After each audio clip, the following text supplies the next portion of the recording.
All right, so welcome to our afternoon session. We have a wonderful panel for you. I will go ahead and introduce and then turn it over to Dr. Holden for moderating. But really, we'll start with the panelists introducing themselves for maybe 5 minutes, talking about their journey into numbers and research and what they do now. We have a very diverse group, so you will again see quite a variety, which I love that. I love that we have that opportunity.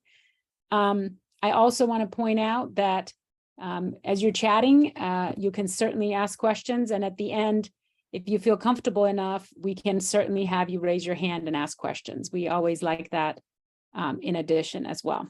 So I'm going to go ahead and share my screen so you can see our STEM careers panel, which has evolved quite a bit over the years. So here's Daisy Wiebe. She's a quality management clinician. Dr. Wiebe is working for Ryan White Part A and ending the HIV epidemic in Palm Beach County, Florida. She leads system-level quality improvement projects, data analyses, and evidence-based program implementation. She utilizes Tableau, Lean Six Sigma, and the model for improvement to improve health outcomes across the HIV continuum of care. She has a PhD in epidemiology from University of Washington and a master's of public health from University of Utah and a bunch of bachelor's degrees. She's also my sister, as I mentioned yesterday. I couldn't not tell you that, and I'm so incredibly proud of her. So we also have Dr. Robert Holder, who is an algorithmic engineer at Envel, researching privacy-enhancing technology that allow computation over encrypted data. And prior to his interest in pets, he spent 20 years in artificial intelligence research and application. We just had a talk on ChatGPT this morning, Dr. Holder. We spent an hour just sort of discussing and figuring out what this even means. And outside of work, Dr. Holder volunteers for multiple nonprofits to support student mentorship and education, hence, of course, his present here as well. He has a PhD in computer science from University of Maryland, Baltimore County. And then we also have Mariana Alvarez, Chief Science Officer, who is a co-founder and CSO of Avalo. He holds a PhD in ecology and evolutionary biology from the University of South Florida and did his postdoctoral work at Wesleyan University and Duke University. Mariano is interested in using evolutionary biology and statistics to create more sustainable, resilient food systems. And he's also broadly interested in the intersection of biology, informatics, and society, and continues to pursue research at the intersection of genomics, environmental change, and machine learning. And finally, we have Dr. Raghav Shroff, who was actually a student of mine. He did his science fair project with me, and I always tell people, Raghav, that you walked into my class, I think it was genetics, and said, I'm just not really interested in biology. And that's ancient history, because I remember a company actually calling me up and asking me, does he really know how to do PCR? And, I'm like, wait, what company? And they were very impressed that he was able to do that in high school. After receiving his bachelor's and master's degrees in bioengineering from Rice University, Dr. Shroff earned his PhD in cellular molecular biology from the University of Texas at Austin. And Dr. Shroff then worked as a research biologist at the DEFCON Army Research Lab in Austin, Texas. Maybe that's who called me. And before leaving for his current position as an assistant research professor in the ADAPT lab at Houston Methodist. His research involved the creation of AI, ML algorithms to engineer the affinity and stability of a plethora of candidate antibodies, as well as the production of a diversity of antigens for serological testing, vaccine design, and challenge studies. So we have that's a little premature. We have a really cool group of people to talk to you about your futures and potential futures. And I'll turn it over to Dr. Holden to let our speakers introduce themselves, because what we say is just a little bit.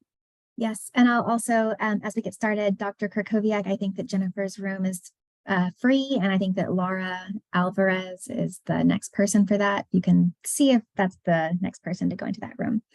Hello, welcome panelists. Dr. Alvarez joins us for at least the second or third year, I think, that you've contributed in some way to the ASRI. Our other panelists are joining us for the first time this year, or this year is the first ASRI that they are contributing to. Dr. Holder did How to Read a Research Paper. I remember that. Before I let you introduce yourselves, I'll reiterate what Dr. Krakowiak said, that We have a very diverse group of students here. High schools, a few high school students, a lot of college students, a lot of graduate students, some postdocs, big diversity in their backgrounds, and they're all here. They've been working together very collaboratively in the last 2 weeks. I will tell you that they are tired because we have worked them hard the last 2.5 weeks. They're all gearing up to give a presentation over a data science project on Monday. They will be putting things in the chat. And so panelists, if you feel comfortable answering some questions in the chat, you're free to do so. But we'll also be kind of collecting some of those as we go to ask you at the end and give the students a chance to ask questions at the end as well. So with that said, I'm going to ask each one of you, I'll go kind of in the order that you were introduced, which means Dr. Wiebe will be up first, just to spend maybe 2, 3, 4 minutes, however long you feel comfortable. 5 minutes would maybe be okay too. Just telling us kind of your story, what things you want to emphasize along your career path in STEM. So Dr. Wiebe, do you want to start us off? Sure. I'm Dr. Daisy Krakowiak-Wiebe, but I've since dropped the Krakowiak and go really by Wiebe, even though legally it's all hyphenated and a mess. But yeah, my sister has kept strong with her Krakowiak. I'm still published under Krakowiak, but as you'll find out in my story, my interests have kind of evolved from academia and gone away from academia into programmatic work. So I haven't published in a while. But let me, I guess, start a little bit more in the beginning. So I started off as a student in, as my sister mentioned, actually more interested in sociology and political science. I found an intersection of health that really excited me, and I learned more about the field of public health, which is what I ended up getting my master's in. But I wanted to go further, notwithstanding familial pressure.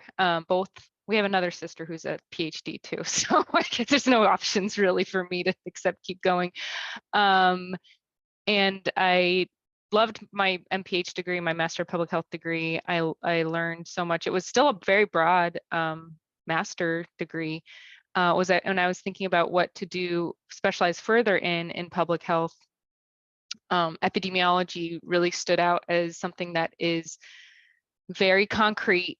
It's, as I spoke with my mentors at the time, very marketable. You're going to be able to find a job. You'll have so many skills that are in high demand, and no matter what you end up doing, that's going to be very useful. And I did love epidemiology. Like my epidemiology classes were really great. I mean, I think I enjoyed pretty much almost all my classes. But I did apply and I got into University of Washington for an epidemiology program. It was a very rigorous program. I took biostatistics, like, pretty high level biostatistics classes. And at that point I was like, whoa, is this what I really signed up for? But I did appreciate what I learned, obviously, in my biostatistics classes. The epidemiology, it's really a marriage of logic and math and science and social structures. So for me, I'm very much more of a broader thinker. And so it really actually ended up being a really perfect fit for me. I did do my dissertation in the field of HIV. I ended up being able to and have the opportunity to travel to both Ghana and Kenya. In Kenya doing HIV work, HIV research, more on the testing side of things. And after completing my dissertation, I thought, I was at a crossroads. What do I do? Am I doing a postdoc? Am I going to become a professor? Am I going to pivot and go into work for a nonprofit or work for public health, like a public health department? Do I go to academia, or do I go into practice, go into programmatic work? So I decided to try programmatic work because everything I loved about the research part. I wanted to actually be able to apply what I learned from my data analyses to something that's actionable. yeah, I ended up being, you know, in a great place. I moved to South Florida, which is where my my husband's family is from, and he's from, and there is a big epidemic of HIV in Florida, and in the South of the United States. So I get to working on ending the HIV epidemic in Palm Beach County, and we use data. We use surveillance data. We use program data. We actually run a program here. So I do quality improvement for 9 subrecipients, 9 agencies that we fund, and I get to work in clinics and in agencies that are providing care to actual people, clients, and look at their data and decide to figure out where are the disparities, where are the gaps, and then not only that, but what quality improvement tools can we apply. So we, like I was mentioned, I train in Lean Six Sigma, but also in quality improvement methodologies. So kind of more like implementation science.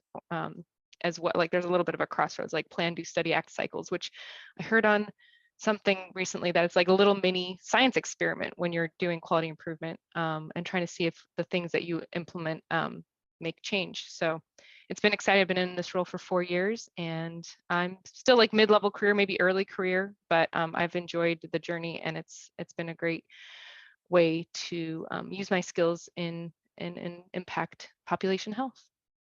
Thank you, Dr. Wiebe. Dr. Holder, will you tell us more about yourself and your path, your journey? Hi, everybody. Robert Holder here, and appreciate everyone sticking around. It's Friday afternoon.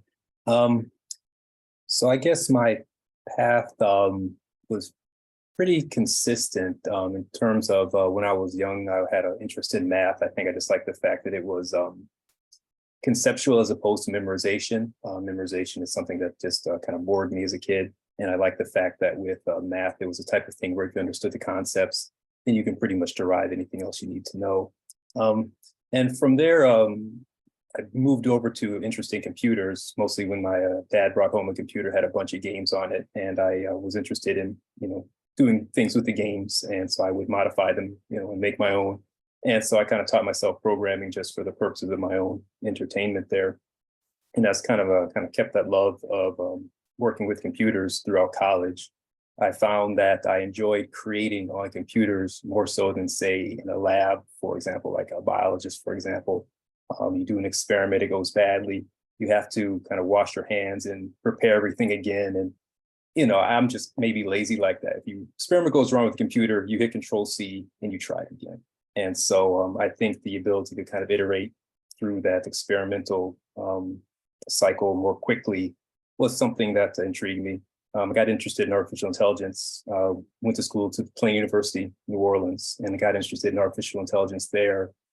And I think probably, again, some of the applications that I was originally exposed to was how do we use artificial intelligence to do things like teach computers how to play games. Back then, one of the holy grails of artificial intelligence was teaching computers how to play chess or checkers. And so I got to experience, at least at that time, what was kind of groundbreaking, type of stuff. So continue with that, and eventually finished my master's degree down in Tulane and started working for Johns Hopkins Applied Physics Laboratory. And I was there for 14 years. While I was there, that's when I started my PhD program. I did it part-time, which has its pluses and minuses. The clear minus is that it took me 12 years to finish it. And so there are definitely some, takeaways from there. I mean, some of that 12 years was definitely due to me being part-time.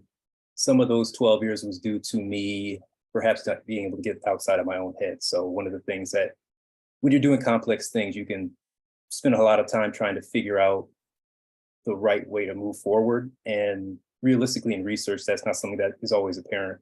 And so it's better to do something that's not completely wrong and just move forward in some direction and kind of unstick yourself that way, as opposed to trying to wait until you just have this great insight of everything from start to finish. So of those 12 years, I probably spent 2 years being stuck because I just, wasn't doing anything where I should have just been trying to do something in order to move forward. Eventually graduated from UMBC with my PhD in computer science, and that was a focus on making artificial intelligence work fast in changing environments, which is traditionally a weakness of certain types of AI planners. From there, I eventually did the data science thing for a few years. So worked for a number of companies trying to use combinations of kind of business logic and machine learning to make their processes better. And eventually, where I am now, I'm working in a field called homomorphic encryption, which is kind of a field relating to cryptography. But the general idea is that if you have private data that you don't want anyone else to know, but someone else has, say, business knowledge of how to manipulate that data, how can you two work together if you don't want your secret information to be available to the person doing the manipulation? I kind of call it akin to having your accountant be able to do your taxes without having to know all your business about how much money you make and things like that. And so there's ways to encrypt your data so that when you do mathematical operations over it, the mathematical operations are reflected back in the encrypted data. And so you get your results back, but the person doing the math doesn't actually have to see any of the underlying data. And so I'm using that and my machine learning background to make some new products for Unveil. And so that's been pretty exciting, kind of get back to my original mathematical roots. So that's kind of my journey in a nutshell. And so look forward to learning from you all as well, and have to take any questions. Thank you, Dr. Holder. We will go on next to Dr. Alvarez to tell us more about his background. Yeah, thanks so much. And thanks for having me for, I don't know, second or third time in a row. It's been fun. So I'm Mariano. I am currently the Chief Science Officer here at Avalo. I guess I had kind of a weird journey. When I was in high school, I went to a vocational high school, so I was not planning on going to college, which I thought was a fine idea, and my parents did not think was a fine idea. So I ended up, my dad got a military transfer to Tampa, Florida. So I went to school at the University of South Florida, which everybody in this room probably knows as West Central Florida's #1 research institution. It's very famous in West Central Florida.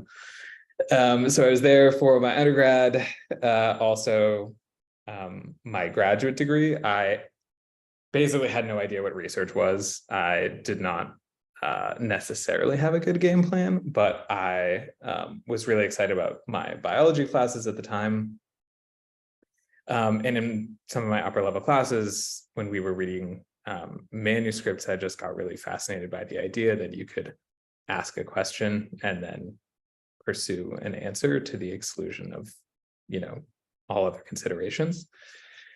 So I somehow managed to get into the PhD program at USF. I spent 5 years working on the genetic basis of plant responses to dramatic environmental shifts and climate change, which I then continued to research at Duke University here in North Carolina, which is not too far away from where I am now. Being at Duke was really fun. It was super awesome. I love doing research. I was sort of planning to stay in academia, but I made a lot of friends outside of academia. I developed a pretty strong interest in machine learning, and I was doing a lot of machine learning on the side. And a really good friend of mine, who's now my co-founder here at the company, we basically were having happy hour beers, and he was like, hey, do you want to stay in academia? And I was like, I don't know, probably. And he was like, well, don't you think that some of this research should get outside of academia? And I was like, I have literally never thought of that in my life. But, he basically convinced me that it would be way more fun to start a startup and pursue some of my research interests in an industry setting than it would be to stay in academia. And I can't speak to, academia was really fun. I really love academia, but it's also been pretty fun in industry too. So here at Avalo, we are actually creating tools and services to help breed plants for a more resilient agricultural system. And we actually also create our own plant varieties ourselves. So that's it. That's me. Fantastic. Thank you for sharing. And last but not least, Dr. Schroff, can you tell us some more about yourself and your journey? Yeah, absolutely. Thanks for having me. It's always a pleasure to come talk to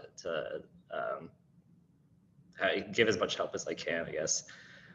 So my journey began, as Dr. Krakowiak mentioned, back in high school, where she was my high school biology teacher. And I really, really did not want to become a biologist. And she sort of showed me this cool project and showed what you could do with biology. and do PCR and these cool techniques. I was like, huh, this kind of sounds pretty cool. And so I really started back then. I did my undergrad degree in bioengineering, mainly because I still didn't really like biology. I still think, as Dr. Holder mentioned, something that resonated with me is that it's too memorization heavy, right? There's not concepts that you can grasp. It's more, here's a pathway. Can you outline the steps within that pathway? And I couldn't stand learning that. But I like the idea of trying to control biology or trying to engineer it in a way that you want. And so that's sort of the theme throughout my research career. And so after my undergrad, I went and worked in industry for a year, working at a PCR diagnostic company. We're trying to use PCR to diagnose a form of autism. Again, I only got that job because Dr. Krakowiak told them that I could do PCR, and I did it pretty well, I think. I interned there originally, and then I actually went back and worked there for a year. And then I did my PhD at UT Austin, where I became sort of what I call myself now as a protein engineer. And so I really am focused on trying to make mutations in proteins and improve their function towards certain events. So we've created enzymes that can better degrade plastics, antibodies, and vaccines are really just specialized proteins. We're trying to make those better and more efficient. But sort of a theme throughout my grad school career is Dr. Holder mentioned this too. It's kind of weird that he said it. It resonated so much with me, was that biology takes so much time. There's so much time to like do an experiment and then, you know, wait 5 days and then you figure out if it worked or not. And I didn't really have the patience to do that. And so during my grad school career, I tried to research into machine learning and AI, and try to create algorithms that could make it better and easier to engineer proteins. And I spent the bulk of my PhD trying to do that and trying to create faster ways of engineering biology is what I like to say. And I think we're pretty successful at that. From some of my graduate work, we spun out a company that's still in its seed stage, but still chugging along there. After I graduated, I joined the DoD and went to go work for Army Research Labs, where I continued working on plastic degradation.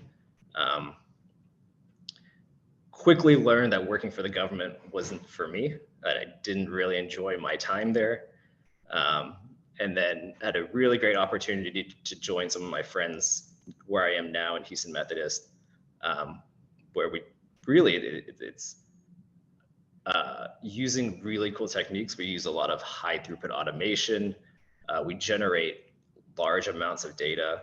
And what I get to do is just sort of sit at the end of that process and analyze that data and try to use that data to drive new insights or try to figure out what can we learn from that data and then plan the next experiment.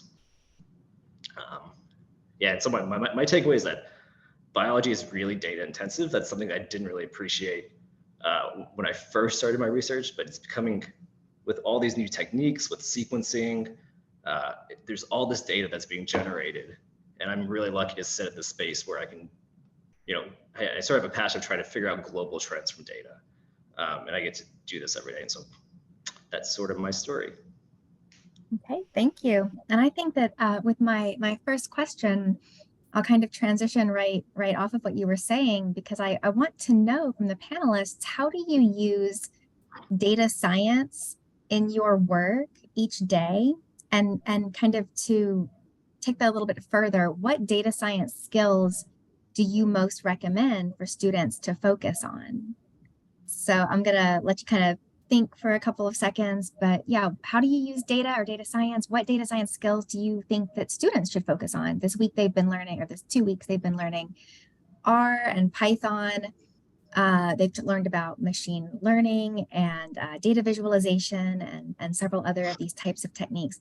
Is there anybody who wants to volunteer an answer to that one from our panelists? I can go first since I'm unmuted already.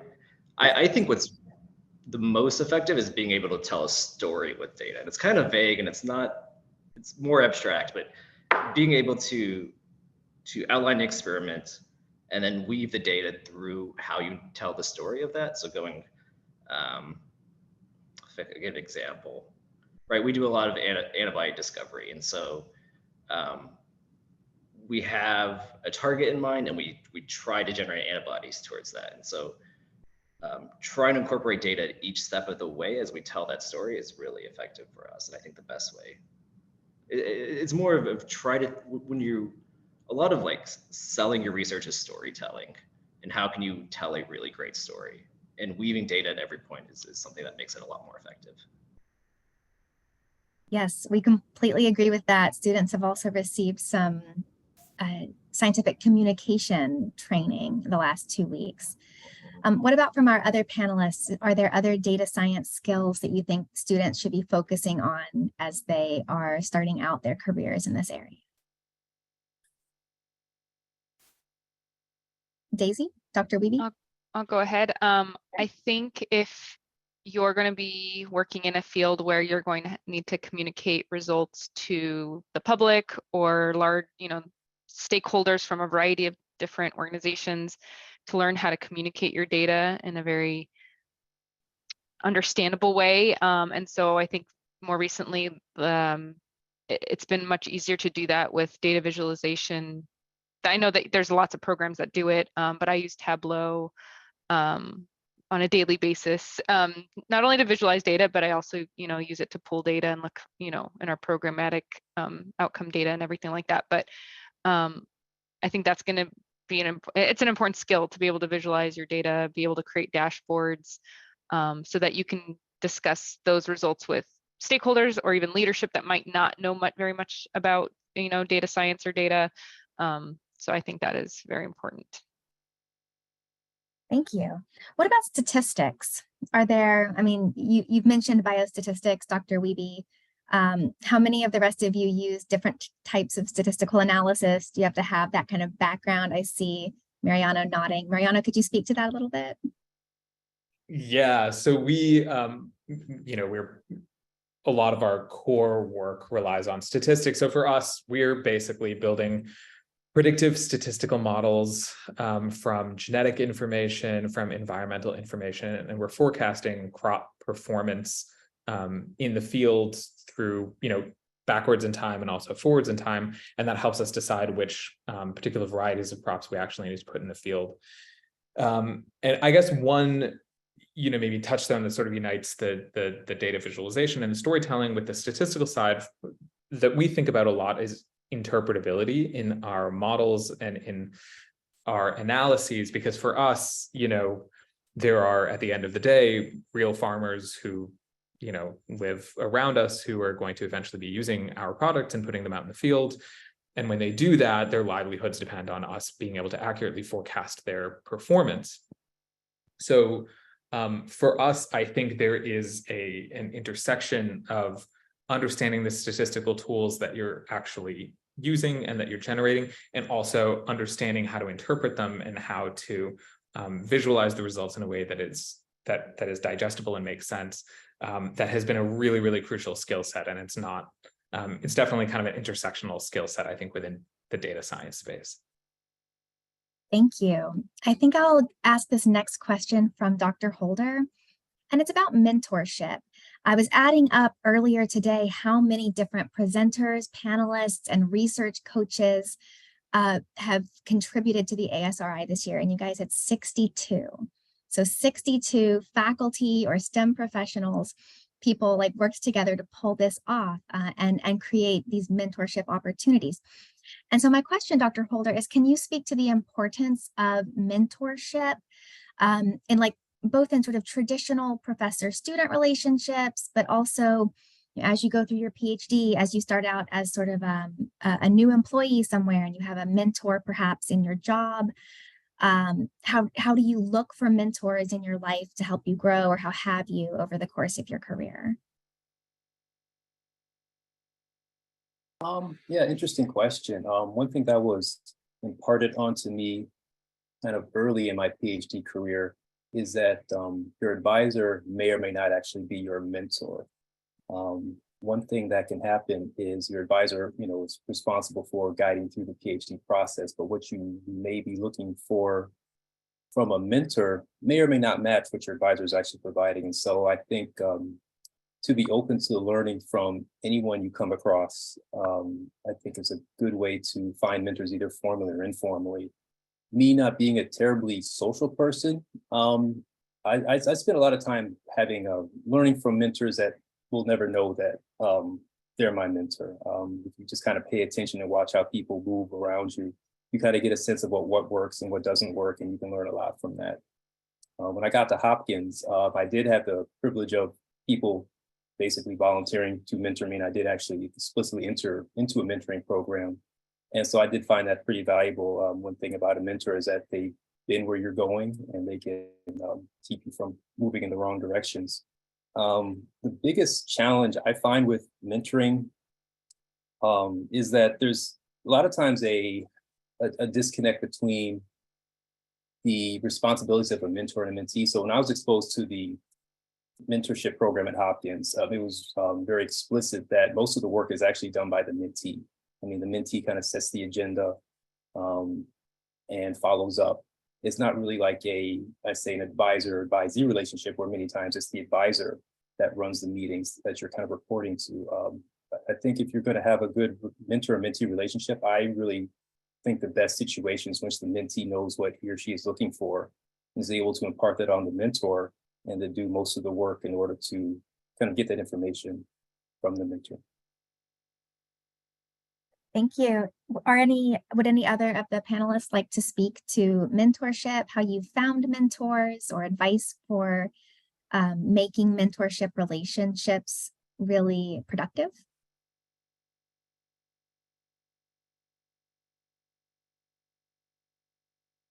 Dr. Wiebe? Yeah, I'll go ahead. I know in my mentorship relationships where I was the mentee, it was helpful to, I think, as maybe all of you have kind of realized, to find someone that you kind of relate to, not only on a intellectual academic level, but also personally. So I definitely sought out mentors that I feel like I could ask more personal type questions, whether that means like, how do I, balance a career and start a family, taking breaks in your career to do that, or how does that look like? What are your tips? How did you do it? What would you not do the same time, the same thing next time around if you could do it differently? So I leaned in on looking at, people who I thought, I'd like to be where they are in 10 years, and then try to figure out what can I learn from them. And oftentimes they will tell you things, yeah, this worked, but I would have done it differently because that was a little too much or too stressful. And I've learned that I can do it, from other mentees' experiences and my own, that you may be able to do it a little differently. So I think just don't be afraid to ask the personal questions. We're all people. We come to these trainings and to classes and everything thinking like we're very professional and academic, but we're all people, and we can reach out. You can ask for mentorship and for personal questions as well. Thank you. I also had one quick note, if I could. Of course. I think it's also important to cultivate your mentor relationships and constantly reach out. And even after you've left a company and you found a mentor previously, every now and then, every month or so, every couple months, just drop a line, an email, and try to reach back out and try to keep that relationship as you progress through your career, too, has been helpful to me. Thank you. I think I'll send the next question to Mariano. If you could give your past self one piece of advice when you were in college or early grad school, what would it be? Oh man, that's a really good question. I think that, I think one piece of advice I'd probably give myself is to really lean in and follow the interests that I was really passionate about. I think it's easy to feel like you have to change your interests or change your focus to meet some specific some specific expectation that somebody around you has in mind. Maybe one of your committee members when you're in grad school, or maybe a teacher that you have that you really respect, and they have a particular outlook, and that can influence you. But I think at least for me, I've had the most success in just pursuing the things that I was really passionate about. And then that I guess working in that way has opened more doors than it has closed. So yeah, that's what I would tell myself. Well said. Dr. Holder, what about you? If you had a piece of advice that you'd like to give your younger self, what would that be?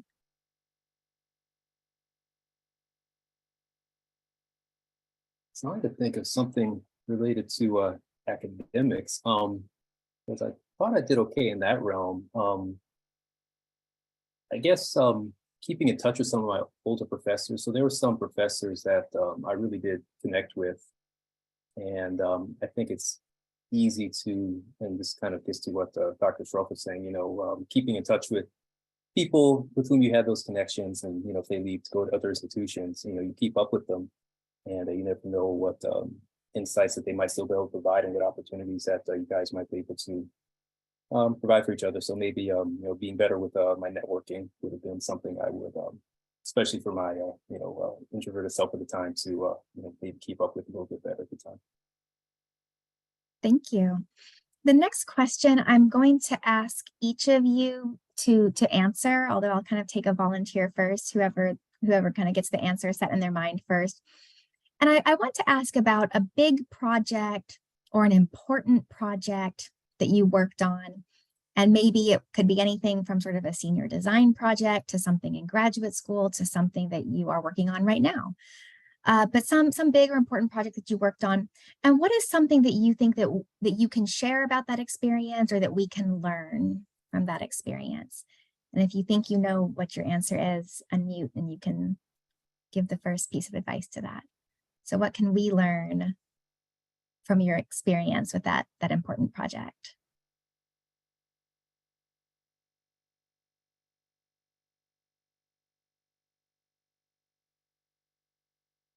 I guess I can go first. Thank you, Dr. Schroff. Yeah, I'm going to preface this by saying I am not the most organized person. Like, I am a mess usually. But when dealing with these big projects, you live and die with organization, right? There's, it's even as simple as like, just if you're coding and you're doing bash commands, just copying your commands into a document so you can go back and see what you did, or versioning your code so that if you do mess up and you need to go back to previous version, it's easy to find, right? You're not, saving over the same file over and over again. Just little stuff like that is really helpful in the long run, and has kind of bitten me in the past when I've been working on this stuff. That really resonated with me when you said you live or die by organization. I think that Dr. Krakowiak and I really feel that about the ASRI, trying to pull 100 students and 62, staff and faculty together. It's a lot of turning wheels, and, we drop the ball once or twice, but pick it up again really fast. Yeah. Okay, thank you for that. Would another one of you like to speak to that? Something that we can learn from a big project, Dr. Holder? Yeah, I think it's good to make sure that you keep the broad picture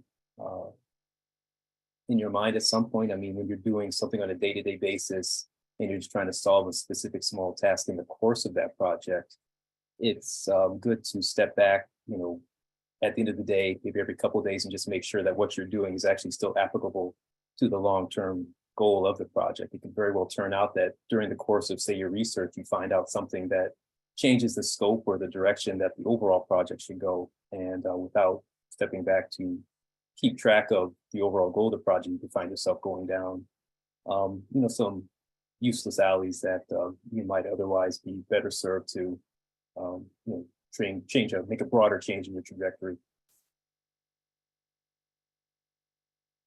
Okay, thank you. What about Dr. Wiebe? Is there a specific project where you think that there were some takeaways, things where we could learn from your efforts?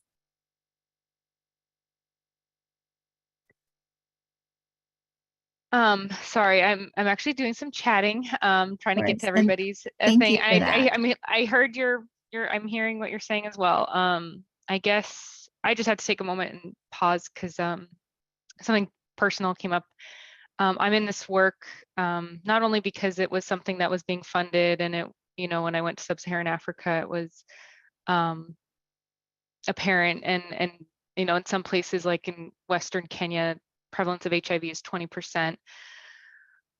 You know, in South Florida, here in my community, it's in some communities, Black communities, it's like 1 in 50 people live with HIV.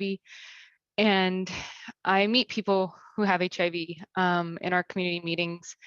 And the stigma that still prevents people from getting tested and getting care, it hits home. I had a personal friend die from HIV who was Ghanaian because he came out to me as gay. And I,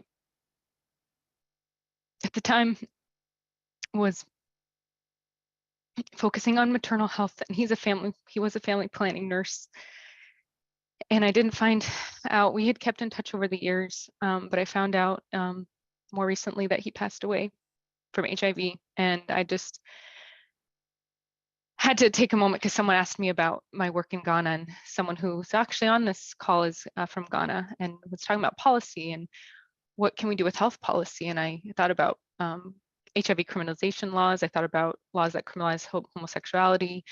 I thought about all the stigma and the barriers and that people die from these things. And I live in Florida, and there's been more policies and laws that have been passed that are going to harm individuals, transgender individuals, from getting care, from maybe being able to access all types of care, including mental health care.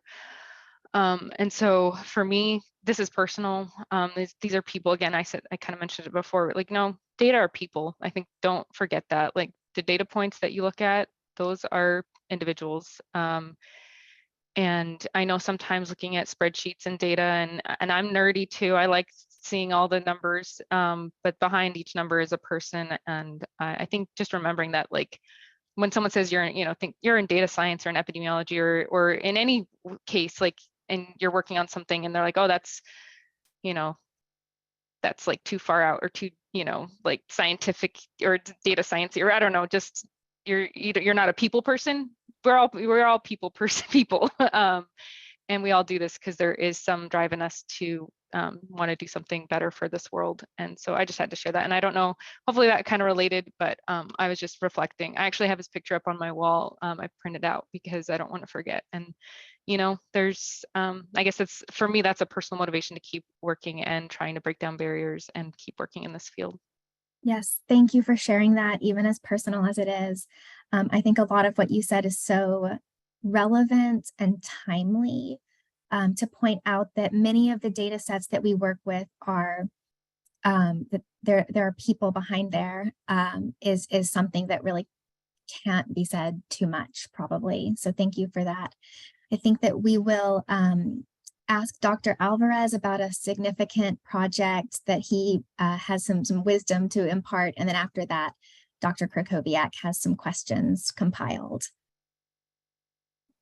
Sure. Yeah. I guess the one that comes to mind for me is that, I was just sort of fresh out of my postdoc, and we just gotten into our startup accelerator in San Francisco. And I was like, in a new place, like I had no idea really what was going on, but we had been working on this algorithm to find the genetic basis of complex plant traits for a little while.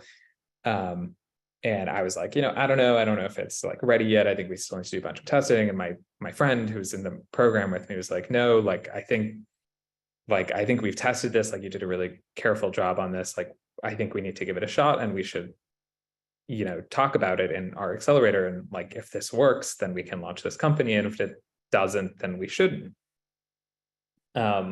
So we were in it, like, we didn't get the results of our experiment until because we actually ended up knocking out some genes in a real plant and we grew it up in a greenhouse.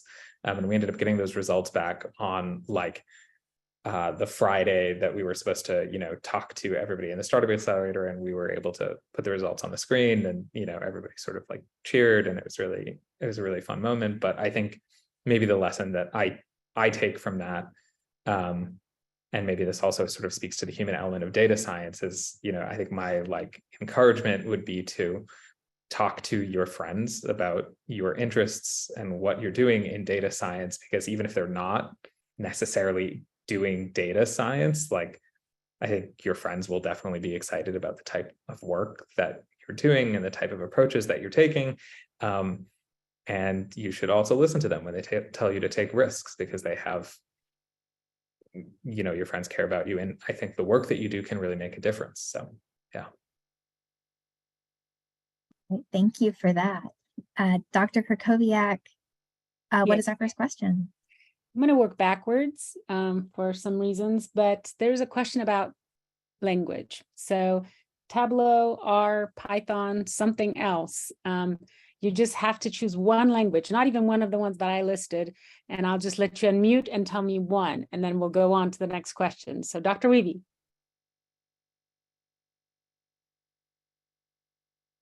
All right, I liked Dr. Holden's way of asking a question and then doing a little bit of like a remember what I just asked you question. I need that. Language, just, what computer language do you? Oh, sorry. do I you use recommend? Tableau. So Tableau. I use Tableau. It's easier in our data set. There's some, I've found some limitations with Power BI. I don't like to import all my data. I like to use the live data, and there's just some functionalities that yeah. I mean, if you want me to go into detail, I can tell you why, but I think say the point Tableau. is, my point is, after everybody answers, is that you learn a language is just like language in real life. When I learned sort of English, it made Spanish even easier, and it will make the next language easier. That's the same thing with coding. Okay, so don't ever feel like, oh, because I'm coding in a certain language, you can't switch. Okay, and you should be able to. Dr. Schroff, language. I feel like I'm telling you guys not to use bad language. Python all day, every day. All right, Dr. Holder. Python. All right, and then Dr. Alvarez. I use R, but you should use Python. R, look at that. There is R in the world. It does exist. It does exist. But yes, I have taken as much from all this that Python may have, especially with Colab, it seems to be pretty accessible. All right, resources to practice the data science skills and how to market them. So there are two questions here. What are some of the ways to practice, right? So students are doing this intensive thing here at ASRI. What can they do not to forget those skills and practice them? And then once they have them, how do they market them? Now, I will just add one of my own things. LinkedIn, put it down. Even if you're a beginner, put it down. I'll do reverse order. So I'll remind of the question, how to practice data science skills and market them. Dr. Alvarez. Man, how to practice data science skills. I think this is like maybe like too nerdy, but just find some projects that you really care about, like care enough about to pursue in your own time, and just like put a little bit of energy like every so often into like coding something just for fun, not for work. That at least has helped me. How to market them. I would say like one thing I see on the hiring side all the time, particularly from people who are either coming from academia or are coming from backgrounds that are traditionally underrepresented in data sciences. People undersell like what they're capable of all the time. Like if you have like written a program and like you have familiarity with the tools, like you should just say it. Like, the people who are on the hiring side are like going through like a zillion of these, and like, we really like, when I am hiring, I really want to get like to the point where people can tell me like really what they do. And so putting that explicitly in your resume is really helpful. Thank you. And I think what I'll do is just let 10 seconds pass. If anybody unmutes, I'll let you answer. Otherwise, we'll go to the next question. If you have any more to add to that, Dr. Weavy, Schroff, or Holder. Yeah, I just learned something new this week. There's this new journal called Scientific Data. It's all about just publishing data sets. And I think it's a really cool way to look at cutting edge data, just trying to play around with different algorithms and see what can work. And I'd try to build a website. Websites I think are effective. I don't have one, but I'm always impressed with people that do. And it's a good way to put your projects that you've done there. Yeah, don't forget GitHub, guys. We know that. All right, let me ask the next question because we're almost out of time. Did you ever feel pressure to make decisions you did not want to? This has to do with academics, whether that was because of a mentor or someone who was in your field or in your lab or in your group, or because that's how everybody else does it, so I have to do it that way. So did you ever feel pressure to make decisions that you weren't maybe completely on board with, you didn't maybe agree with, but you had to do it that way? And do you regret it now, or do you see the wisdom in sort of, people with grants make decisions and maybe they're right, maybe they're wrong? Anybody want to take that one? These are from chat, you guys, so that way you don't have to be like on chat, the whole time. Everybody here is like super confident and they've never had to like listen to anybody else. Okay, so I was, you really When I want put to it that way, it's like she's got to jump in, yeah. well, I mean, make sure you're in well, if you're not, you might not have the choice, obviously. If I work for the county, I work for Palm Beach County government, and things are very much like, okay, this is what we're using now. We're using Power BI. We're getting rid of Tableau. And I tried to make the switch, and there were just things that I could not do. And I had their IT help come out and try to get it to work. And I was like, listen, I had all these things already built out. Why do I have to start over with a whole new program? Even though like I got, some training in it, it doesn't seem like it's going to work for me. And I had to take it to the top, and they didn't want to. They'd had to admit that they were wrong, that they took this away from us, even though we were paying it with it from our own grant funding. And I was like, I don't need IT support from you guys. I can run this myself.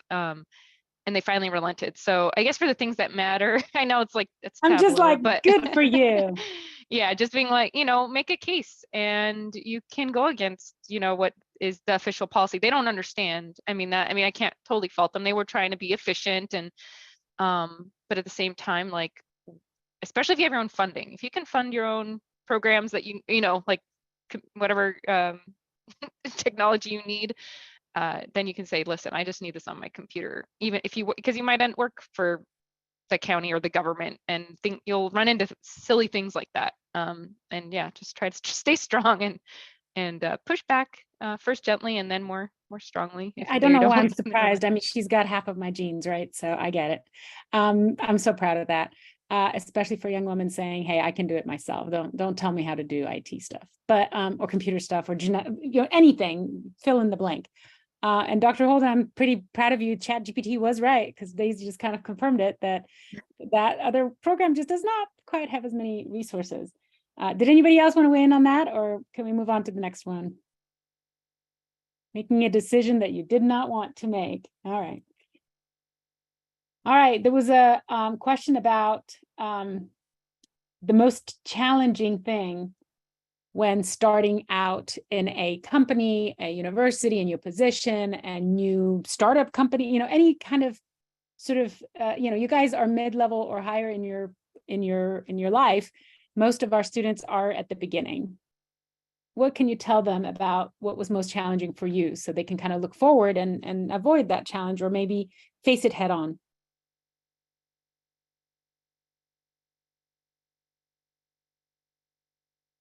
Well, in my current company, they have a phrase, embrace the suck.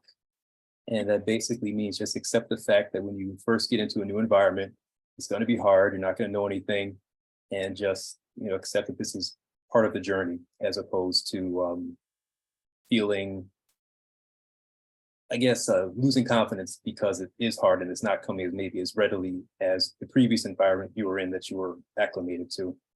And so I think if just understand it's going to be hard at the start, and you have to ask questions and just expect it's going to be, a month or two before you're useful. That's just kind of how the game is.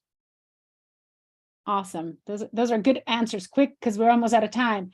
There's a question about the coolest thing you ever did. And the question was specifically about bioengineering because it sounds kind of neat.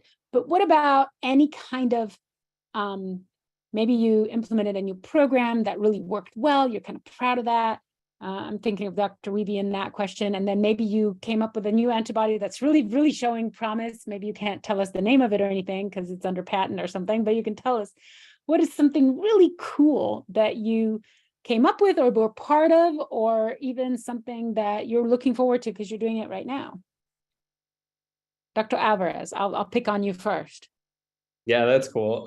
We are, okay, this is like one of our cooler projects right now. We are making high performance rubber from dandelions in Ohio. We are domesticating dandelions, turning them into rubber for military aircraft tires. So that's pretty cool. All right, that's pretty cool. That's pretty awesome. Okay, Dr. Holder, beat that. Dandelions for rubber. Got me there. How about you, Dr. Shaw?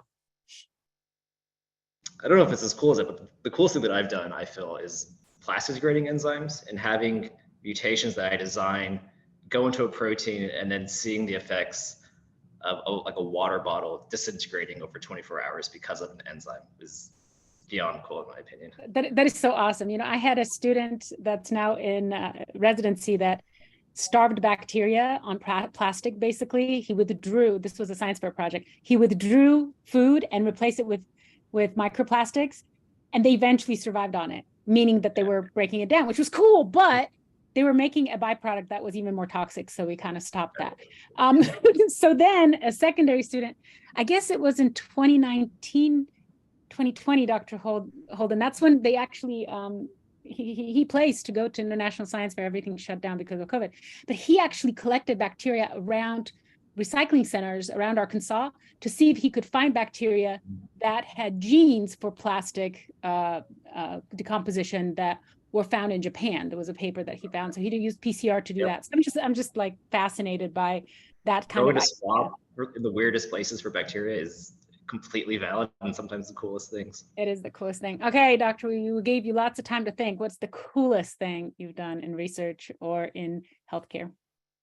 Well, okay, so the thing I'll highlight is that I did, when I first arrived, I did an evidence-based review of the literature for what can we do with viral load suppression that's, for Ryan White programs. So Ryan White, very briefly, is it's like a safety net program for people who are uninsured or underinsured for medical and support services. It's actually something that passed in the early 90s that was the Congress passed. They came together, both parties came together to pass something. Imagine that. And it's been funded for 30 years. So I think that's cool in of itself. But anyway, what I did was I wanted to know for like programs specifically. I knew about global health and I knew in general what we can do. Like there was actually a lot more implementation science and research in sub-Saharan Africa, and there were things that we were learning there, like doing home visits or involving communities, and that's what the type of research I was involved in. So when I came here, I thought surely, like, I'm here in Florida, like all the resources at our disposal, there should be lots of interventions already, like ready, set, go. And I come to find that like a lot of it's not published. It's like in reports, so that's harder to look for and search for.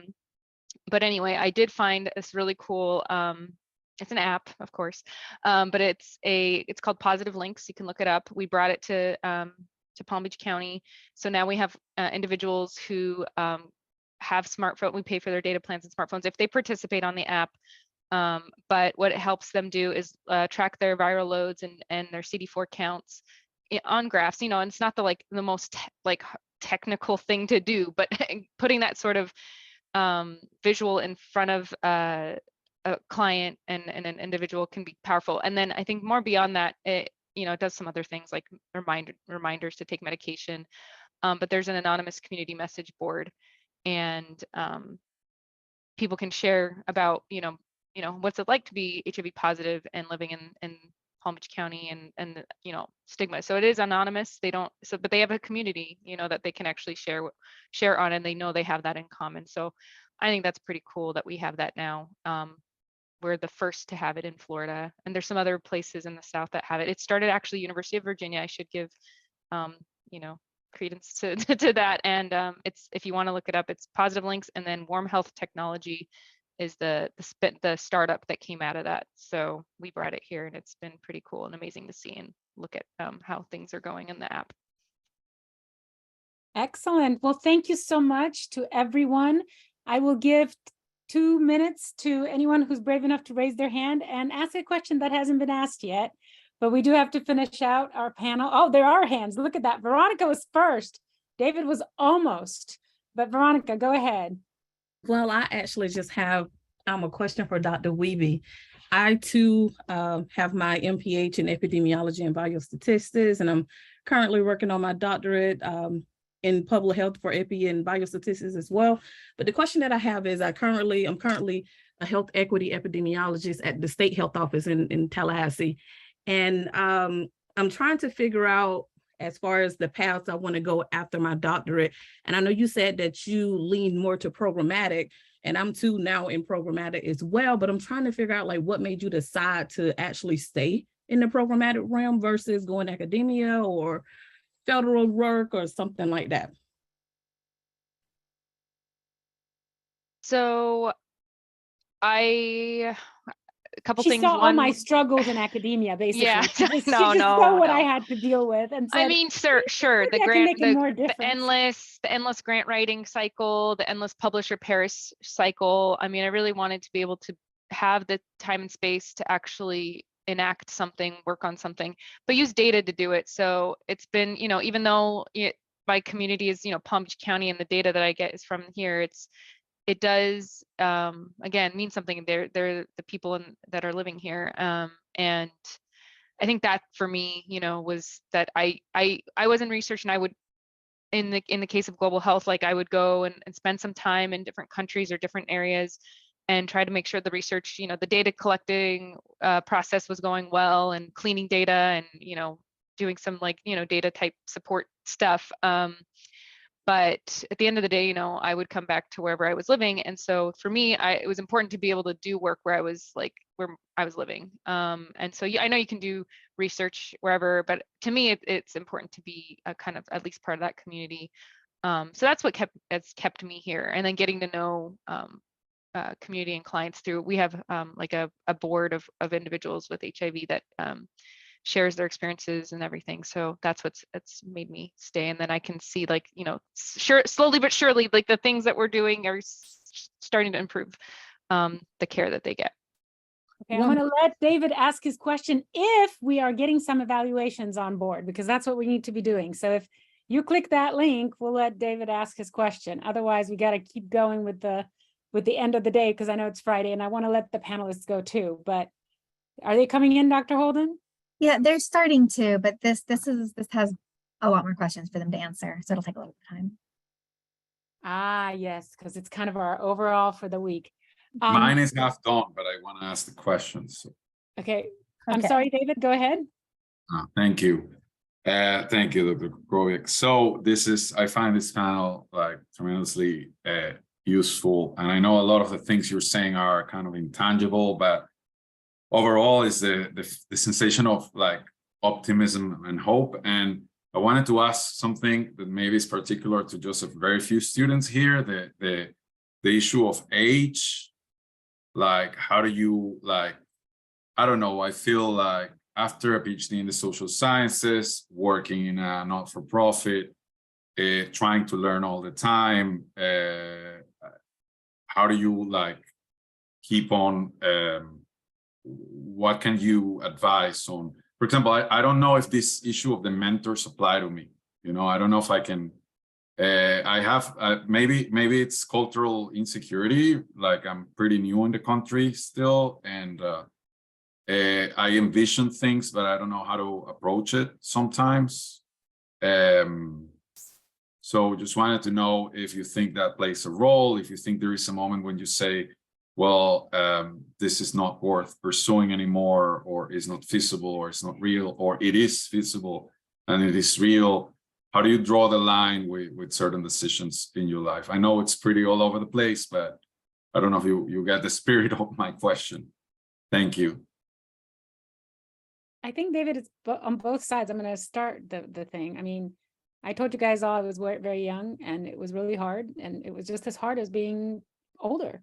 I didn't belong. I didn't know what I was doing. I was constantly sort of, overvoted and overlooked, and so it's ageism is on both sides. But the bottom line is, if you want something, you want something, and you just do it. You don't think about age. You don't think about your personality, your background, your culture. You just do it. If you find something you love to do, you do it. I'm lucky enough to be able to do that. I know not everybody is able to do that. And so I feel like there's something to be said about having enough income to support your family. That's important. But beyond that, I don't know. I don't know how people get up in the morning and go and do things they don't like. That would drive me insane. So anybody else on the panel? How do you face discrimination of all kinds, whether it's because of age or race or culture or being a woman? Daisy, have you ever faced that? Yeah, by the way, I'm not claiming discrimination. I'm just No, claiming I think that's, out. but I think that's how you feel. Yeah. You feel like you can't do it because of age. Well, people feel they can't do things because of the color of their skin or because of their gender. Like it has a parallel. Let me promise you that. You can be 20 years old and be the wrong skin tone and not be able to do things. And not just because the world says, but you internally feel that way. So Daisy, do you have that kind of a situation? Have you ever had that?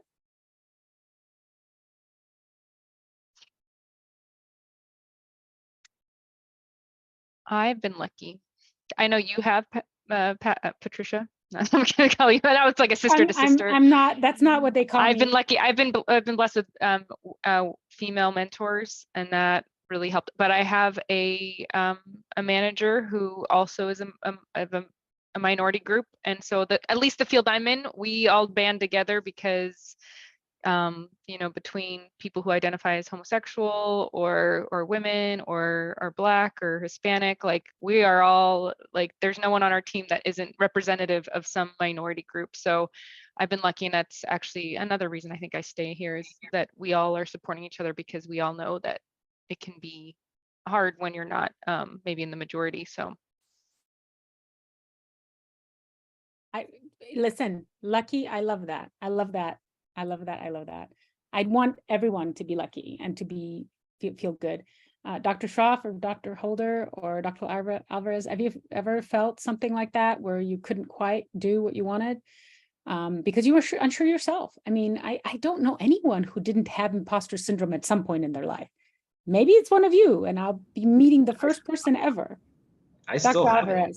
I still have, Dr. Schroff still has it. You're so awesome. How can you have it, right?